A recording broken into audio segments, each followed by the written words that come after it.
Hi guys, it's Mr. T again, and today we're going to talk about probability and set theory. Hanging out at the house here with our Christmas decorations up a little bit here. That's what time I'm happen to be videoing this little thing on probability and set theory. Okay, how are sets and their relationships used to calculate probabilities? Kind of what we're looking into. So let's jump over this first slide. And there's a lot of terminology that you need to go through, and I'm going to try to keep it to a minimum of explanations because you can always rewind if you need to. But it's a lot of terminology that we're going to be walking through here. So first thing is this. Working with sets, you got to realize you have a set is a collection of distinct objects, okay? And each set is called an element of the set. Okay, a set is often denoted by writing the elements in braces. Okay, and that's what we have, here, right there. So these are the braces. Okay, and there's nothing in it, so we call that the empty set. Oh, we put a circle with a zero through, and that's also called the empty set. Not to be confused with no solution. They're similar ideas, but not the same. Okay, the set of all elements under consideration is the universal set, denoted by a capital U. So what does that really look like? So we're going to go through some examples and we're going to use this terminology, okay? We're going to use this to help do some calculating probabilities eventually, okay? So here we go. We got this little chart that we're going to fill out, and it's got some questions, and we're going to fill in some stuff along the way. Okay, so for our first set, it says set A is the set of prime numbers that are less than 10. So prime numbers are numbers that can't be broken down, okay? So like 4 is 2 plus 2, or 2 times 2, really. And so not multiple, it's got to be multiplication. And so one's not in the list because it's you say, well, isn't that prime? Well, we don't count that as a prime because it's part of the definition. So 2, 3, how about 4? No, that's 2 times 2. How about 5? Yeah, 5 is going to work just fine for us. So I'm going to put a 5, and let's go with that right there. So we'll put a 5 right there.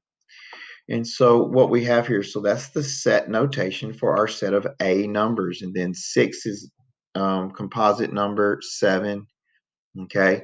8, 7 is prime, 8 is composite, 9 is composite, 10 is composite. So that's the opposite of prime. Okay, so 2, 3, 5, and 7 is the set A of prime numbers less than 10. And so this N means the number of elements in set A is 4. So there's 4 things in set A. So that's all that's talking about. This particular books like to use this, but basically we're just saying, hey, there's 4 things inside that braces there, right? That's all that really is talking about. Now set B is a set of even natural numbers. Natural numbers are counting numbers of 1, 2, 3, 4, 5. Okay, that kind of thing. So the set of even natural numbers less than 10. So, okay, 1, that's odd. 2, that's even. Then 4, 6, 8. 2, 4, 6, 8, and not 10 because it said less than 10. It did not say equal to. So how many are in set B? Again, there's a 4.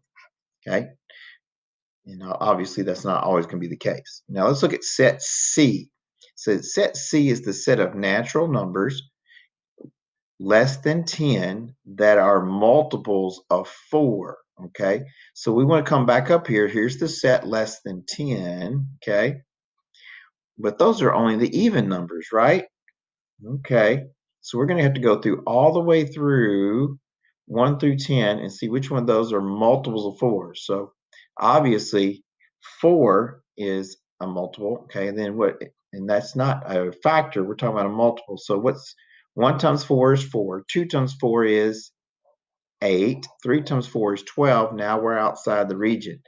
And so our set C is going to have the elements of 4 and 8. So how many numbers are in C? two numbers, two elements are in set C. And now it says the universal set is simply all the natural numbers less than 10. Okay, so that's just 1 through 9. So we're going to have to see, let me get a little skinnier, thinner line here so I can get all these numbers in here. So we're going to put our opening brace. 1, 2, 3, 4, 5, 6, 7, 8, 9. Okay, and so the number of elements in the universal set, that's U, is 9. Okay, the number of elements in the universal set is 9. And that's 1 through 9.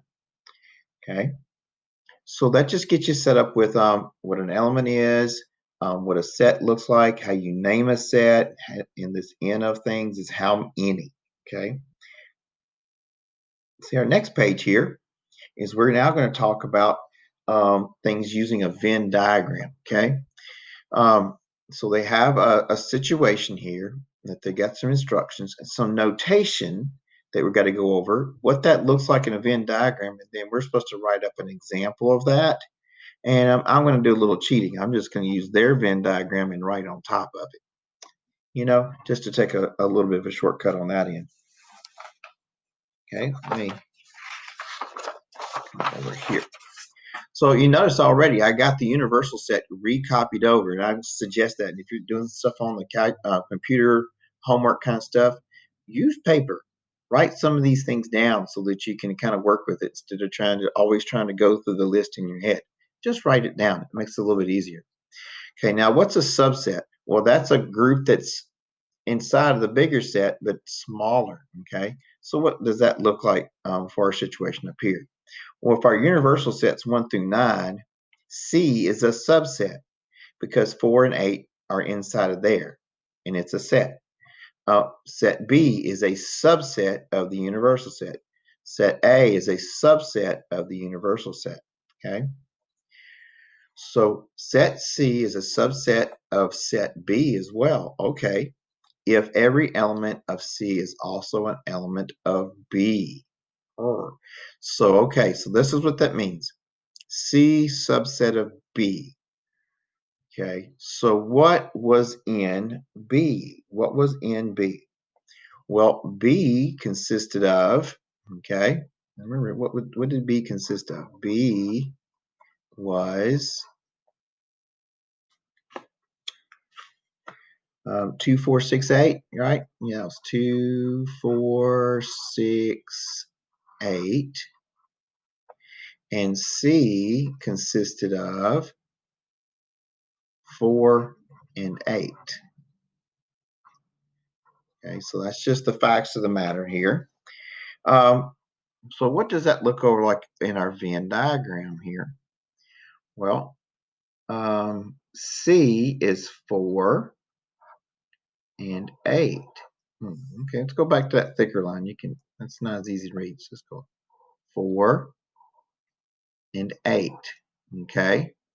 Now, 4 and 8 are in C, but what also is in B?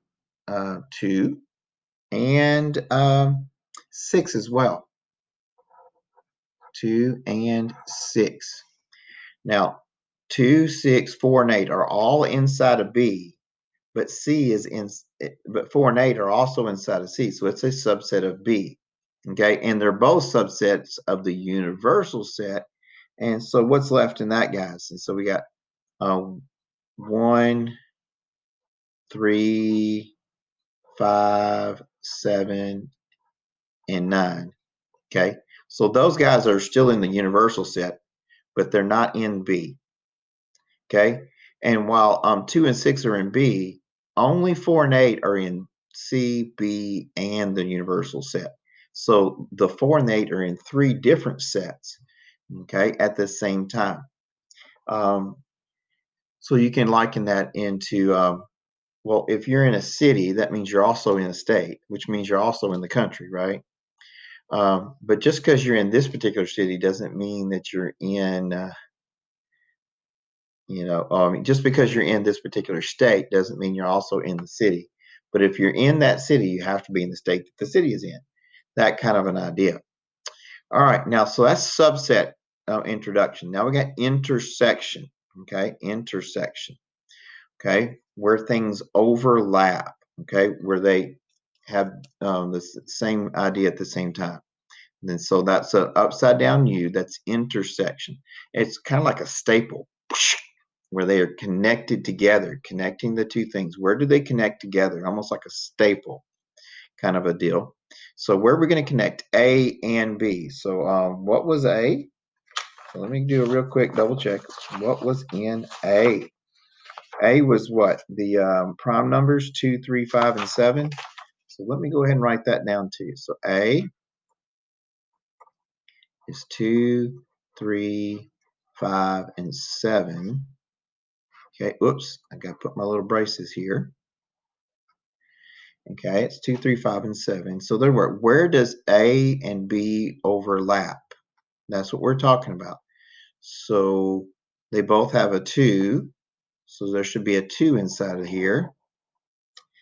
And, well, I think that's the only thing they have in common. So so A has a 3 and a 5 and a 7, right? But only the 2 is in both A and B. And B, well, it would also have a 4, 6, and an 8. So it would have a 4, a 6, and an 8. And then what would be left for my universal set is 1 and 9. So 1 and 9 still in the universal set. However, 2 is the only thing that's in both A and B. Okay, it's where they have the double shaded region. Okay, it's where the things overlap, and that's going to be an important thing. So when I'm doing probability, if there's something that overlaps, I should only need to count that one time. I don't need to count it twice as a possibility because it's only going to happen once. When we're looking at all the possibilities. So that's intersection. Where do things overlap? Now, union is where you put them all together. You unite. So U is that symbol there. So the subsets of A and B, okay, as a union, okay. So again, it's the same exact thing as we have above here, but what is the difference? Well, now we got 3, 5, 7, 2, 4, 6, and 8. Okay, so what is that union set? Well, that's going to be 2, 3, 4, 5, 6, 7, and 8. Okay, and all we left out was the 1 and the 9. So that's the union of the two. And you notice I only counted the 2 once, and I also put them in order from smallest to biggest. That's how we would normally put a set in place, okay, from smallest to biggest. So that's uniting the two things together. Whereas this guy, we're all about just the 2. So where do they go together? That's just the 2, okay? That's just the 2. And this guy was just the 4 and the 8. All right, now complement. That's just not saying, oh, isn't that a nice sweater that you're wearing today? Or, oh, I like your new glasses that you have or new haircut that you have gotten. No, it's not a compliment like that. It means what's not there. Okay? Um, so what is the complement of the union of A and B? Well, that's 1 and 9. That's what's not there. See, when I talk about the union of A and B, I got all of these numbers here, but what's missing? The 1 and the 9. That's the complement of that situation. So over here, it talks about the complement of set A. Well, out of 1 through 9, okay, set A has a 2, 3, 5, and 7. So what is missing? Okay, what is missing here? So what's missing is the 1, the 4, the 6, the 8, and the 9. And so we're about halfway through this video, guys. We almost got all of our notations down. I just got this one last complement notation to go over. And so set A, that had what again? It had 2, 3, 5, and 7. So the complement would be 1, 4, 6, 8, and 9. And it got some very interesting notations here. So A with the little c up here is an exponent. That means the complement. Or if you put the little squiggly in front of A, and that's almost every other textbook, and you'll see that on the internet, it's that notation that's normally used. But this particular textbook likes to use that C up there that give you the, remember, complement, okay? What's not there. And I guess really you first introduced this in geometry. And how would that look like on my Venn diagram? Okay, well, A is 2, 3, 5, and 7. So the complement's everything left over, which would be the 1, 4, 6, 8, and 9. Also known as we take the universal set minus A, wouldn't that give you the same thing? So if I took the entire universal set and cut these 4 out, that's what would be there. Okay, and so we're going to go a little bit further with this idea of complement here. On this page here, it talks about probabilities of events and their complement. So we get probability of something happening and then the probability of it not happening. So you put those together, you get a 1. So what's the probability of getting heads? 1/2. What's the probability of getting not heads? 1/2. So what's 1/2 and 1/2? It's a whole. Okay, that's how that's talking about. Okay, and then the next thing here is simply saying, hey, what's the probability of getting this other piece here? Well, 1 minus the complement, well, that's going to equal the probability of A. Okay, well, what's the probability of the complement? Well, it's 1 minus the complement kind of deal. And so those things always add up. So these guys add up to 1. So if I move this to the other side, like subtract it on both sides, that kind of thing's going to happen.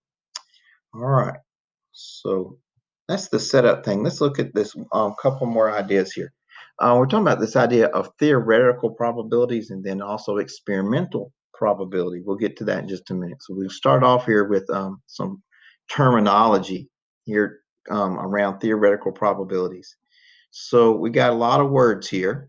So each repetition of an experiment is a trial. Like if you flip a coin, that's a trial. Okay. Well, what do you get when you flip a coin? I got a heads. That's an outcome. Okay. So you flipped it. That's a trial. The outcome of being heads or tails, that is the outcome. All right. Then you got a set of outcomes is known as an event. So what are all the ways, what are all the outcomes for flipping a coin? Well, heads or tails, right? And so your event would be, what's the probability of getting in heads, or what's the probability of the event tails is going to happen? And then the sample space is all the possibilities, period. And so that's heads or tails. Okay. So the event of something that you're looking for. Okay. And we're going to do an example to help work on some of this as well. We've got probability of how likely an event occurs. That's just the very base level, idea of probability. What does that mean? It's the measure how likely an event occurs. That's as basic as you can get for the definition of probability. And when you have an event that's impossible, that's a 0 probability. Okay, that's a 0 probability. If you got an absolutely certain event, that's a probability of 1. Now, most things come between 0 and 1. Okay, kind of an idea. And then when they say when you have equally likely probability, you have a theoretical probability situation. So let's look at that as in a quick example. We're going to look at a deck of cards here, okay? And I want to look at what is the probability of getting a king. Okay. All right. What's the probability of getting a king? I'm having to do this with the mouse because my little board that I usually use, the battery just died on it. Oh, well. So what's the probability of getting a king? Well, first of all, it says the top number is the number of outcomes of the event. So how many kings are there? Well, looks like there's 4 kings, right?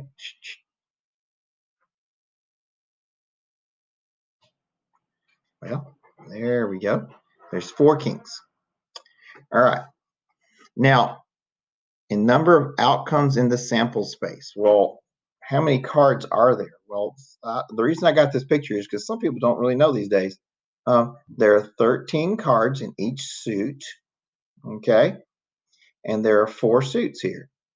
So 4 times 13 gives me 52 cards, right? 52.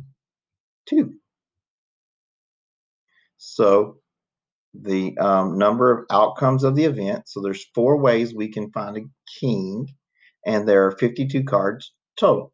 So, and then of course you would always reduce your fractions, okay, as well. So that would be what, 2 over, see, half of 52 would be 25, then 26, right?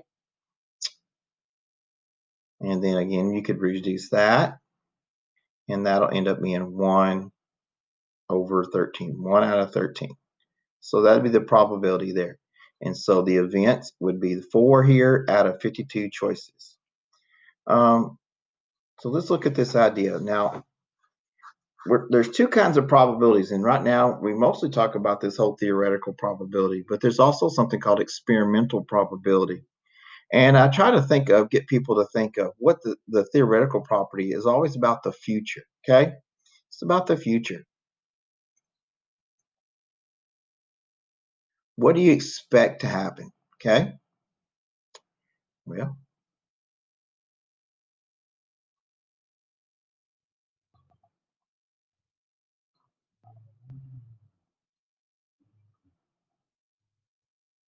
okay, what do you expect to happen? And then the experiment is like it's a report. Okay, it's a report of what has already happened. Okay, this thing with the mouse is a little bit more tedious. It's a report of what has already happened. So let's think about this. What's the problem? So I'm gonna have a die, okay, a 6-sided die, and what's the probability of rolling a 5? Okay, well, in theory, most people say that's 1 out of 6, right? Okay, it's 1 out of 6 in theory. That's how we're predicting the future. So when I roll it, there's a 1 out of 6 chance. That's predicting the future. That's theoretical probability. But what about experimental probability? Well, experimental probability would be more like this. What if I rolled it 13 times and I got what are my choices? 1, 2, 3, 4, 5, and 6. And then, and I got, I think, see, when I roll, I'm going to roll it 13 times. Let's just pretend I'm doing it. And I get 2 1s, and then I get 0 2s, and I get 3 3s. Okay. And then I get 1 4. Just got these little tick marks here. And then I get 2 5s, and I get 5 6s. So I rolled it 13 times, and I end up with 5 6s. So in my situation here, what would my probability be? I'm going to give you a report. There's a 5 out of 13 chance. Okay? So you're reporting what happened during the experiment. Okay? So that's experimental probability. It's saying, hey, I did all these experiments and this is what happened and this is what, we learned from it. Theoretical is, hey, these are all equally likely to come out and we're predicting the future. Okay? So those are 2 ideas that people have struggle with sometimes. All right, so real briefly here's an example that talks about some of these probabilities using a number cubed in the sample space there. I want to see what I can do to do this as briefly as possible. They use some interesting notation though. So we got the probability of A, union, intersect, and the complement situations here. So our sample space is 1 through 6. That's everything. That's all our choices. Okay. And then they say A is going to be getting a 2, 3, or a 5. All right. And so if A is getting a 2, 3, or a 5, what is B? It's rolling an even number. So I think it's probably a good idea. For let's just go ahead and write what B would be. Okay. So and that's something I would suggest you do. You shouldn't be going about doing this stuff without actually having the sets in just in front of your face, because that'll free up your brain to think about other stuff. Okay. So even number 2, 4, 6.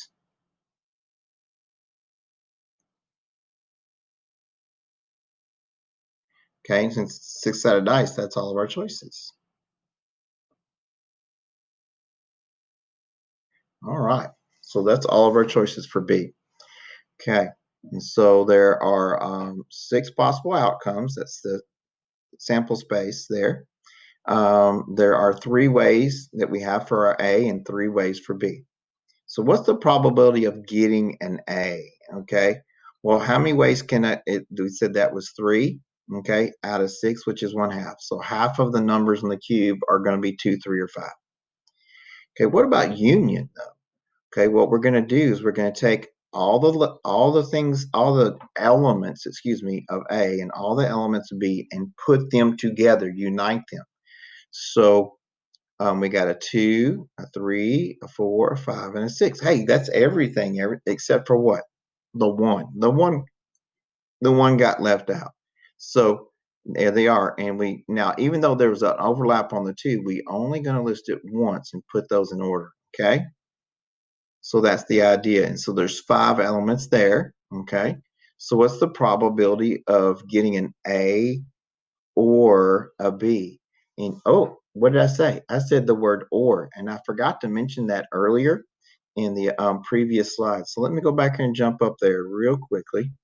We forgot to mention about that idea of or. So when you do an intersection, or excuse me, a union, that's an or. Because so I don't care if it's A or B, we're just going to put all of that together. Okay, that's an or. So a union is an or situation, whereas an intersection is an and.